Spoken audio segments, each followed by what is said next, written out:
What are you doing? You're supposed to meet me out front. It's fine. And I'm here at your doorstep with the World Heavyweight Championship. Wow, that's strong, brother. He's got whole Canadian wristbands on. Sign on the dotted line. I will, brother. And surrender the title to me. Whoa! Wow. What?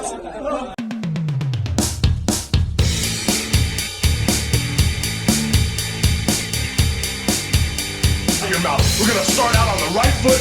I got something that'll keep you going all day long, Daddy. Don't worry about a thing, brother. This is the Heil Holster, man. You gotta get your head right. Oh, no. This is the only way to go.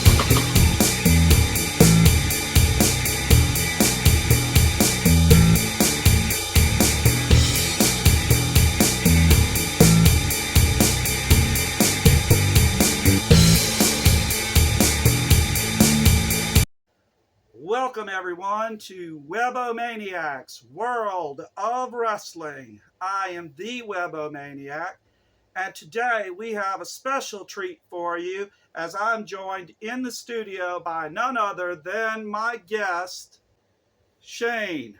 Shane Savoy. Welcome, brother. Pleasure to be on the show.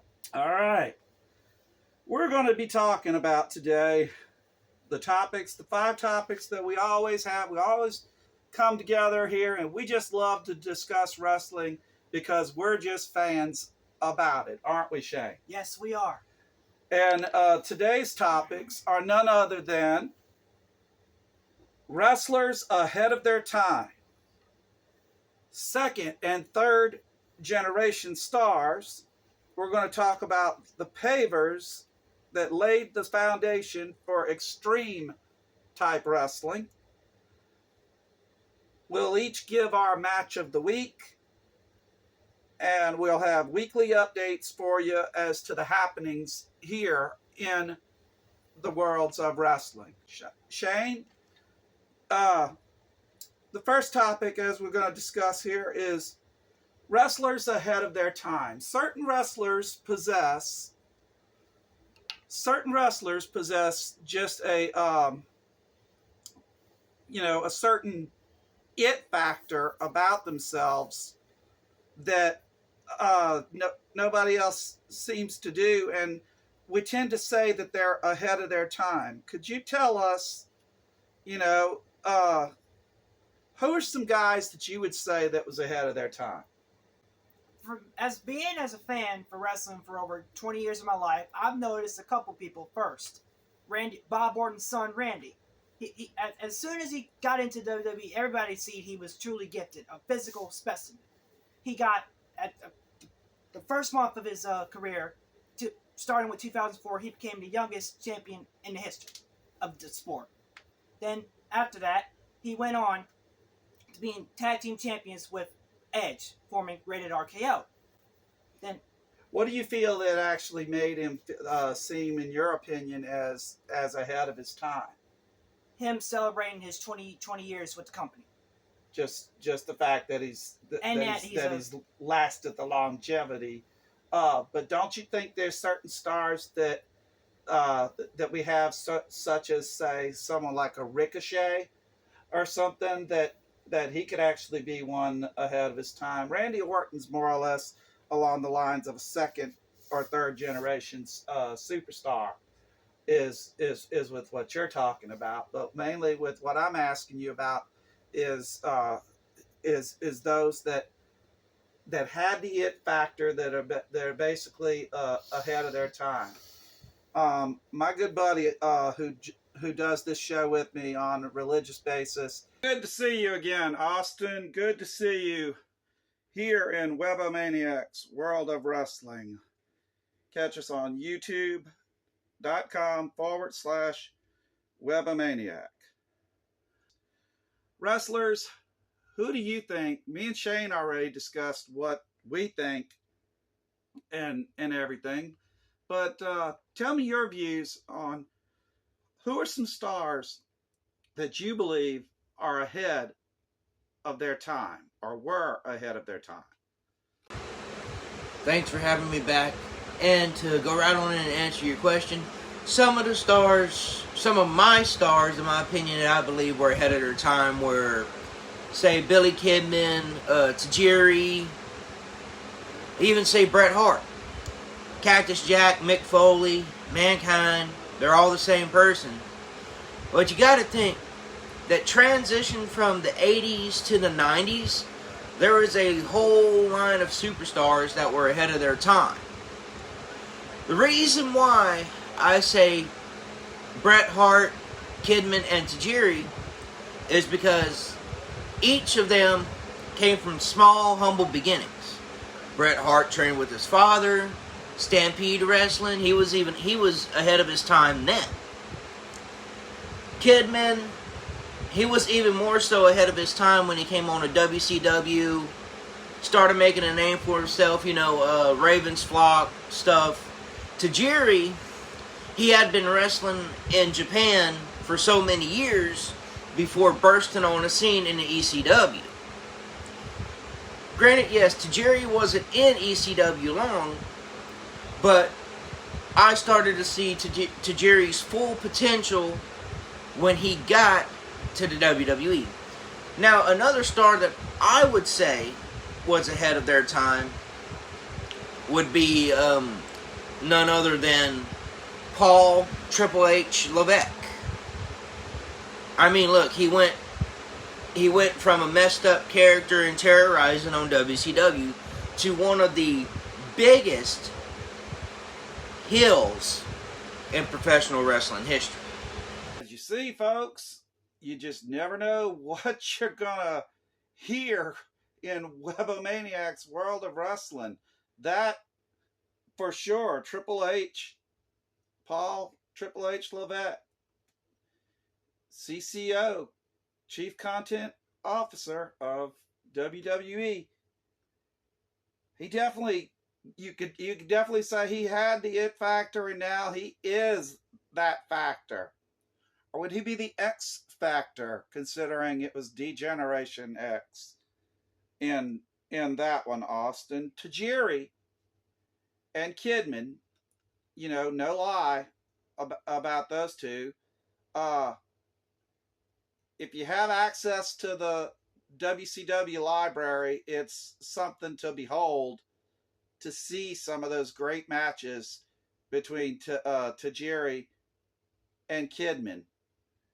Of course, Kidman also wrestled in WWE for a time there, or something, and as well as Tajiri. So, very good picks, if I must say. And what a way to rock those shades there, Austin. Must have been a good little week as far as wrestlers that I feel are ahead of their time, and ones that just don't seem to get the credit. Like I said before, Ricochet, to me, seems like he could be one that was ahead of his time. Another one that didn't necessarily spark a whole lot of interest other than just getting laughed at, but he had a multitude of talent, and that's none other than Jimmy Wang Yang. I do believe. So he himself could have been one that was ahead of his time. But the one guy that I'm looking at that's really got it and might be either on time or ahead of his time would be Will Ospreay. Will Ospreay has that it factor there. Jay. Yes, he does. Wouldn't you agree? Yes, he does. I mean, the multitude of moves, but certain ones he won't do. He won't do that Tiger Driver. Out of respect. Well, what do you feels beyond that? I mean, do you think it's just the fact that he hurt Daniel Bryan, that he hurt Bryan Danielson? He don't want to hurt another wrestler. He doesn't want to hurt another wrestler. He cares about the sport, and he cares about the safety of other wrestlers that he's competing against. Would you say that was a little extreme? Yes. And that's where we're going next. We're going to talk to both Shane and Austin about the ones who paved the way for Extreme Championship. Find out what do you have to say about second and third generation stars. Shane and I really didn't cover too many. He mentioned Randy Orton which is in fact a second, third generation superstar. There's others, such as different ones like Natalia Neidhart. You know, that to me is one that doesn't really get credit for the books, and she, I won't say was ahead of her time, but definitely within that second and third generation of superstars. Do you feel that second and third generation superstars like the Rhodes always have bigger boots to fill without stepping in the cow patties? Yes, I do believe second and third generation superstars like the Rhodes, Orton, Natalia, Braun Breaker, they certainly do have big shoes to fill. I mean, Holler to the Intercontinental Champion. I mean, Braun Breaker, he's got a whole lot of shoes to fill. A whole lot of shoes. Each match I watch of Braun's, I see something from his uncle, I see something from his dad. I see something from each Steiner in every single one of his matches. There's no doubt that Steiner gene runs strong in his blood. But yes, I do believe second and third generation superstars most definitely do have big boots to fill. Extreme Championship Wrestling. But while I have with me here in the studio, he's going to be starting his first job pretty soon. Here, folks, I think he's pretty excited. What about it? Are you? I'm willing to challenge myself. This will be a new opportunity for me. I feel like with this job, I can learn a lot how to do more things than what I already know how to do at home. And would you like to be on the show a little bit more often, maybe? Yes. We film here at WeboManiacs World on Wednesdays, but you can catch us when we post the show after all post-production's been done. Catch us on youtube.com/WeboManiac. As you can see right there, stand a little closer to the camera there, Shane, and just show people that nice shirt that they can get for $15 by just contacting me at WeboManiac@yahoo.com. WeboManiac@yahoo.com. Thanks, Shane. You're welcome. All right. And if you'd like to be on the show, all you have to do is contact me. My Facebook friends, if you're already on my Facebook, then all you have to do is message me. We can get you on the show, just like we got Shane on here. Being that WeboManiacs World of Wrestling is based solely on a fan's opinion here, what is it of your opinion, if you could tell me, that what is it that second or third generation superstar is perceived as? Do fans perceive that second and third generation superstar as the success of that other one, or as in like in Hollywood, when you play an elite role, you're cast as that person?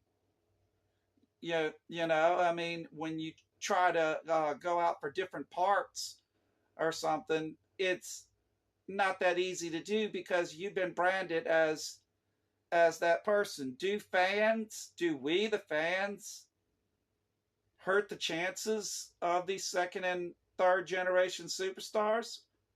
In most cases, us as fans do tend to hurt the reputation of the superstar, because they say, oh, he's just trying to follow in his dad's footsteps. She's just trying to follow in her dad and uncle's footsteps. I mean, fans talk about second and third generation superstars before they actually let them branch out. Wrestling fans, they tend to believe that second and third generation superstar is riding their family's coattail. When in some instances that's not the case. There's been a lot of second and third generation superstars who have busted out of the shadow of their father. One, Dirty Dom, Dominic Mysterio. Fans talked about, oh, he's just trying to follow in his dad's shadow, this, that, and the other. Here lately, I've been liking what I've seen from Dom. But yes, fans do hurt the chances of second and third generation superstars. It's interesting you bring up Dom.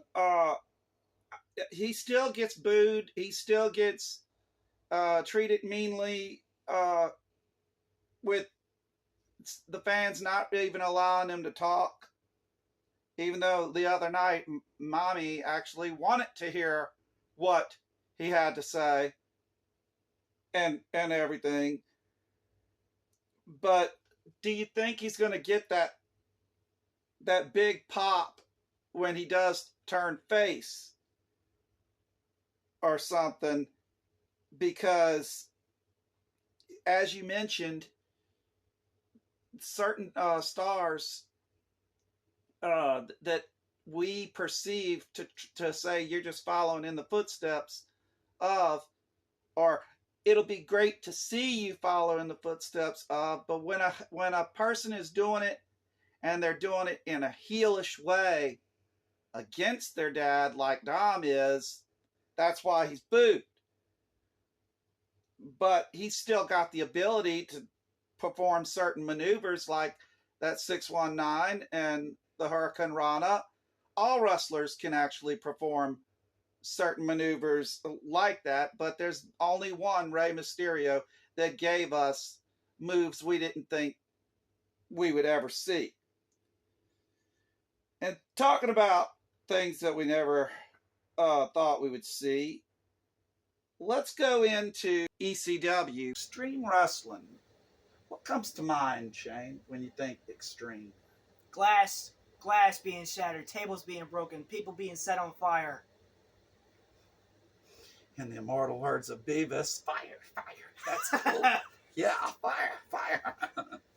You know, but in all seriousness here, folks, the fire that was lit in Extreme Championship Wrestling, everybody gives the duke to someone of the likes of none other than Paul Heyman.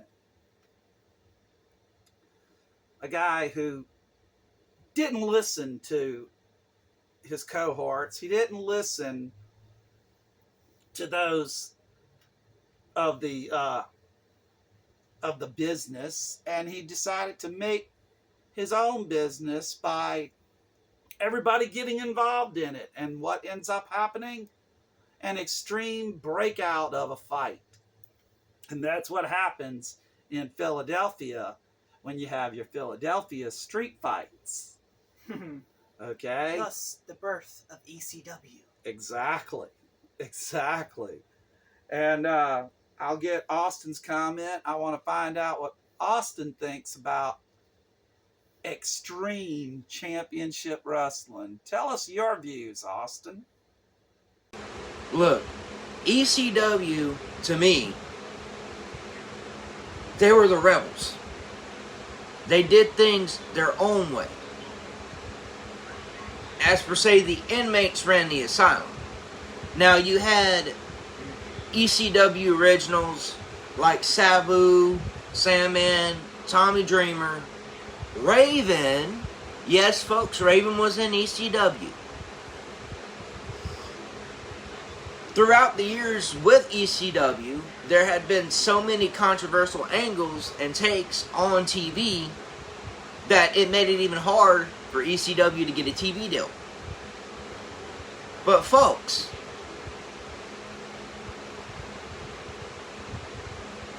you want to see someone go through a flaming table, you want to see light tubes, ECW, like it or not, was a revolutionary in the wrestling business. All because of one Paul Heyman. The pavers of Extreme wrestling, it all involved certain things of disqualifications. People were tired of getting disqualified in matches or having the match end. What's better than to have something like a drink spilled on you, only for you to get driven through a table, or lo and behold, you had inventors such as who I would consider a king of extreme, and that is the one and only Mick Foley. Okay, he had everything together. He and Abdullah the Butcher, as well as Dusty Rhodes. Anytime blood and blading and bleeding was involved, to me, that also constitute as extreme in certain instances. And it's like, would you ever go over the line? What would be something that would be over the line, Shane? Huh? Insulting a man's family. What else? Kick, hitting below the belt. And slapping him in the face. Hitting below the belt. Insulting his family and slapping him in the face. Insulting his boss and the company that he works for. That would do it for sure. Taking a jab right at the rival promotion. Mentioning of competition. There you go. But over here in WeboManiacs World of Wrestling, catch us on Saturdays on youtube.com/WeboManiac. As now we're going to switch gears and we're going to talk about the match of the week. Match of the week here at WeboManiacs World of Wrestling is going to become a weekly staple that we're going to talk about. Either I'll have Shane here, either in studio, or he can join me at home whenever he decides to actually join in the fun that is WeboManiacs World of Wrestling. If you'd like to be on the show, write me WeboManiac@yahoo.com. Okay? And as far as match of the week, to me, one of the matches that actually got my attention the most, believe it or not, was not in WWE. This time, it actually occurred in AEW. And it is the Beast Mortis, not Mortis, but Mortis. And he sports this weird-looking kind of a mask that actually resembles that of a beast type. Kind of reminds you of Luchasaurus. Yes, kind of, sort of. Kind of, sort of. But now that's another one you can talk about is Luchasaurus. He doesn't, to me, he's one that's ahead of his time. Once he will remove that mask, I think he could be more dangerous. Oh, yes. If they ever find out who he is. Much like we had when we had Kane. Kane was our red monster for the so longest time. And once he had that mask removed, there was just no stopping the rampage of one Glenn Jacobs. And speaking of Kane, you can catch his 27th anniversary coming up at Bad Blood, the debut of Kane, that premiered 27 years ago. WWE Network, that'll definitely do it for you on that one. Did you have a match of the week though? Mine, like I said, involved Mortis and Darby Allin. Darby Allin, who tattoos himself on the back of his spine, so you can actually, if you're his opponent, you're actually seeing where you can damage this guy at and everything. So whatever impact his spine takes, you can see. You don't need an X-ray, doc. You can find out exactly where he's hurting. Mine actually came with WWE. I've been watching NXT lately, and I've been watching the NXT North American Champion, Obafemi. He's been really dominant in his championship reign, and he recently just announced an open challenge. I'm curious to see who's going to step up and face him for the title. Because he's been champion for over at least 2 years. Who? Obafemi. Obafemi? Yes. For 2 years. At least that's my at least that's how long I've been watching him. Wow. And whatever happened to that other guy, Omos? Omos and MVP and Bobby Lashley. That's another one we'll talk about here. That I feel hasn't gotten the credit that he deserves. As it seems to me that, and I read this somewhere actually on an article, that Bobby Lashley actually had a better relationship with Vince McMahon than he does with Triple H. So we've gotten our first one that actually thought Vince was better at business than Triple H. Bobby Lashley and MVP's contracts have expired, and as of this past Friday, Bobby Lashley's contract expired, and you may see very soon a debut of Bobby Lashley, either a return to his stomping grounds in TNA, where he made a tremendous impact, which actually got the attention of the WWE those many years ago, and or he might become All Elite. We just have to wait and see. And but as far as I said, my match of the week, it has to be Mortis and Darby Allin. Folks, I do not have a match of the week, but I encourage you to go check that match out. Mortis versus Darby Allin in AEW. I might even go check it out myself. Now, Austin, you're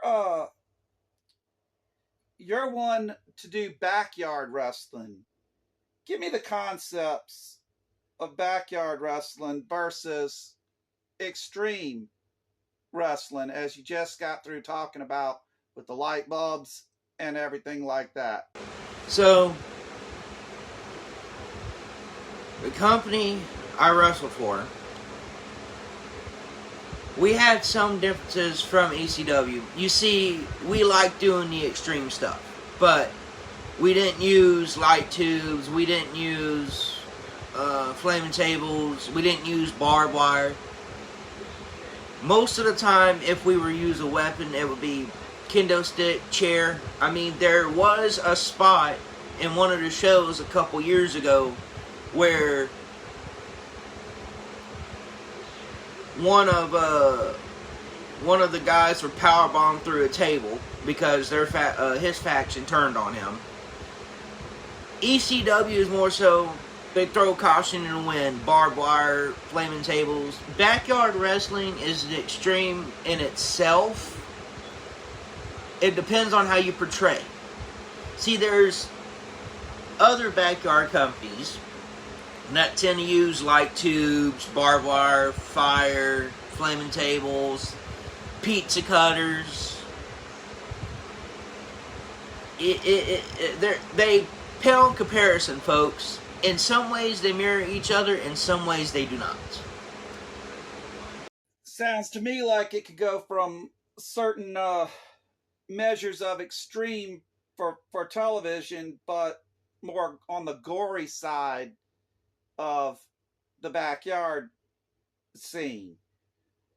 Sort of like backstage things that you thought you would never see, you do see in backyard wrestling.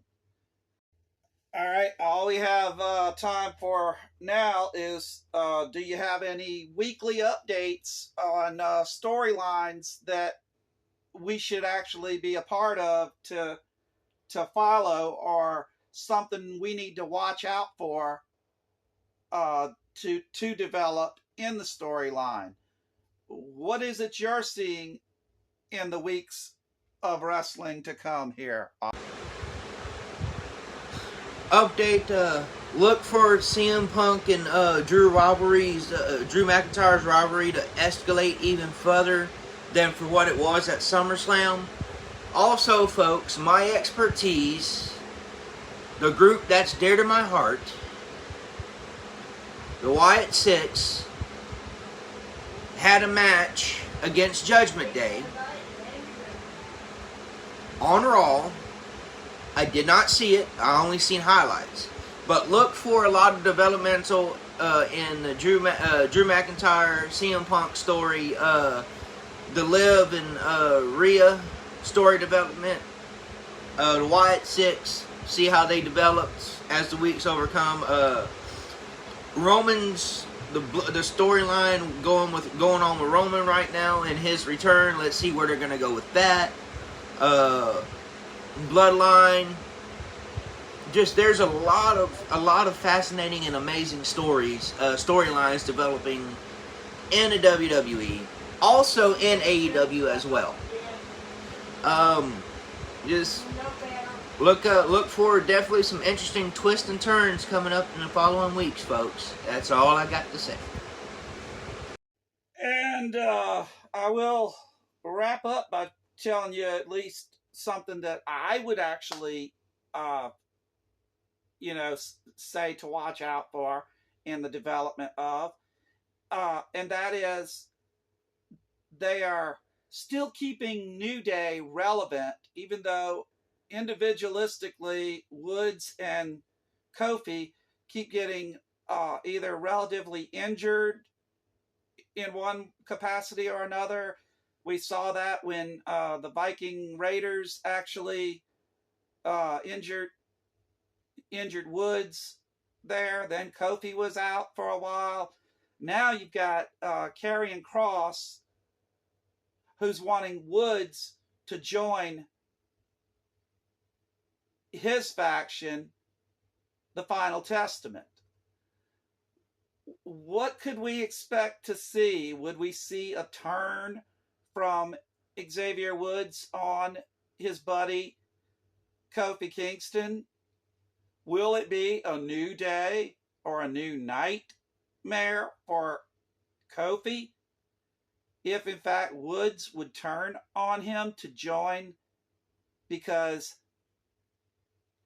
let's face it, if you saw Raw, then you also saw that gigantic monster join forces with Kofi and Woods, and he just put down the Final Testament with the Authors of Pain, picking both of them up. Okay, I'm talking, of course, about Odyssey. Okay, Odyssey was the one that actually manhandled the Final Testament. And if you haven't seen that one, go back and rewatch Raw from this last week. That's my weekly updates on what's happening in wrestling. Catch us next week.